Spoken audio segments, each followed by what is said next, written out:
जय हिंद साथियों। एक नई खबर जो कि गोदी मीडिया दलाल मीडिया से बिल्कुल गायब है, जिसमें एक अमेरिका के डेलीगेशन आया हुआ है भारत में, अमेरिकी सांसदों का, जो कि सांसद लोग राहुल गांधी से गुप्त मीटिंग करना चाहते हैं। यानी गुप्त मीटिंग ऐसी जिसमें राहुल गांधी और अमेरिका के सांसद ही मौजूद रहेंगे, उनके अलावा इसमें और कोई भी मौजूद नहीं रहेगा। जबकि गोदी मीडिया जो है ना, हमेशा विदेशों में डंका किसका बजवाता रहता है? नरेंद्र मोदी का, जिनके विदेशों में डंका बज रहा है, विदेशों में डंका बज रहा है। जबकि उनका डंका बज रहा है कि नहीं बज रहा है, ये बात इससे डेलीगेशन से साबित होती है कि जो डेलीगेशन मिलने के लिए आया है, राहुल गांधी से मिलने का इन्होंने अनुरोध किया है। इन्होंने राहुल गांधी से मिलने का टाइम मांगा है और राहुल गांधी ने भी उनको मिलने के लिए अपनी रजामंदी दे दी है और ये मीटिंग बहुत जल्दी अरेंज होने वाली है।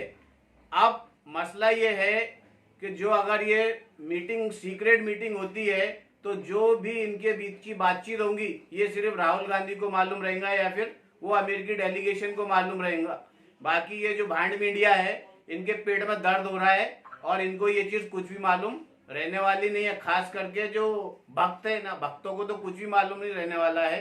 दूसरी बात, इससे पहले भी मोदी का अमेरिका के अंदर बहिष्कार हो चुका है, जो कि कोई गोदी मीडिया भांड मीडिया बताता नहीं है, दिखाता नहीं है। बहिष्कार कैसा हुआ था? जब अमेरिका गए थे प्रधानमंत्री मोदी अब से कुछ दिन पहले, और उनकी जब संसद के अंदर भाषण रखा गया था, तो भाषण के अंदर अमेरिका के जो सांसद है वो स्पेशली भारतीय मूल के सांसद थे, जिन्होंने मोदी का बहिष्कार किया, जो कि भारतीय मूल के है। और हमारे देश का हाल तो ये है कि सोनिया गांधी को 50 साल से ज्यादा हो गए भारत में आके, और वो यहाँ की बहू है, यहाँ की आज नागरिक भी है, और यहाँ का जो पीएम थे राजीव गांधी, उनकी बेवा है, और वो हर तरह से उनका जो भी हमारे देश के नियम कानून उनको पूरी तरह से फॉलो करती हैं। लेकिन हमारे देश का भांड मीडिया आज भी कुछ दलाल और क्या बोलते हैं उनको, अंधभक्त, आज भी उनको भारतीय मानने को तैयार नहीं है। जबकि एक बहुत बड़ा उदाहरण है कि अमेरिका के अंदर भारतीय मूल के लोग सांसद बन रहे हैं।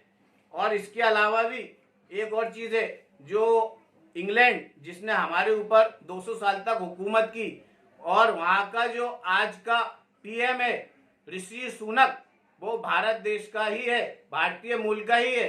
फिर हमारे देश के लोगों में ये नफरत भरने की साजिश कौन कर रहा है, ये सबको मालूम पड़ चुका है। और ये नफरत का बीज सबसे ज्यादा बोरा कौन है?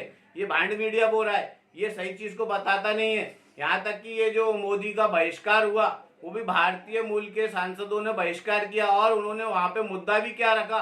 भारत के अंदर जो अराजकता का माहौल बन रहा है, भारत के अंदर जो माइनॉरिटी के ऊपर जुल्म हो रहा है, भारत के अंदर जो दबे कुचले लोग हैं उनके ऊपर लगातार अत्याचार हो रहे हैं, इसके लिए मोदी सरकार क्या कर रही है? पहले इस चीज का मोदी ने स्पष्टीकरण देना, उसके बाद हम उनके भाषण को संसद के अंदर होने देंगे। हालांकि ये बात की संख्या बहुत कम होने की वजह से उनका विरोध इतना ज्यादा नहीं हो पाया। लेकिन ये बहुत बड़ी बात है कि एक देश का पंत प्रधान, प्रधानमंत्री, जो कि देश का प्रतिनिधित्व करता है, देश का सबसे बड़ा पद है, उसका अगर विरोध विदेश के अंदर हो रहा है तो ये बहुत शर्मनाक बात है। और हमारे देश के अंदर तो इसका विरोध अक्सर बहुत ही जगह होता रहता है और लोग कर भी रहे हैं। और अभी कुछ दिन पहले आपने देखा होगा, पुणे के अंदर ही एक पेट बड़ा पाव, मोदी भाड़ खाओ, ऐसे नारे अभी लगाए गए। और इसके अलावा भी मोदी को, मुझे ऐसा लगता है, मेरी पर्सनल ओपिनियन ये है कि मोदी भारत के ऐसे पहले पंत प्रधान हैं जिनको भारत की जितनी भाषा है उनकी टोटल भाषाओं में गालियां लोग देते हैं और उनका विरोध करते हैं और उनके ऊपर ऑब्जेक्शन लेते हैं, सिर्फ 5 या 10% जो अंधभक्त है उनको छोड़कर। क्योंकि अंधभक्तों को तो मोदी ने अगर कुछ भी बोला, कुछ भी करा, गलत भी बोला, तो उनको तो बेचारों को परेशानी ये है कि जैसे बवासीर की बीमारी कैसी रहती, ना दिखा सकते ना बता सकते, और तकलीफें तो छुपा भी नहीं सकते, वो हाल रहता है उनका। इसीलिए मैं चाहूंगा ये भक्त लोगों से, अभी भी वक्त है, अपनी आंखें खोलो और देखो कि विदेश के अंदर क्या तुम्हारी थू हो रही है और भारत देश के अंदर भी होने लगी है, फिर भी आप लोग सुधर रहे नहीं है। मोदी जी अभी भी सुधर जाओ, अभी भी वक्त है, नहीं तो ऐसा ना हो कि अभी बहुत सी चीजें ऐसी सुनने में आ रही है कि मोदी को जो राहुल गांधी ने बोला था लोग भगा भगा के मारेंगे, हो सकता है वो टाइम नजदीक आ जाए। आपके पास सिक्योरिटी अगर Z+ नहीं होती थी तो शायद वो टाइम अभी तक आ चुका होता था। ठीक है, जय हिंद, जय महाराष्ट्र।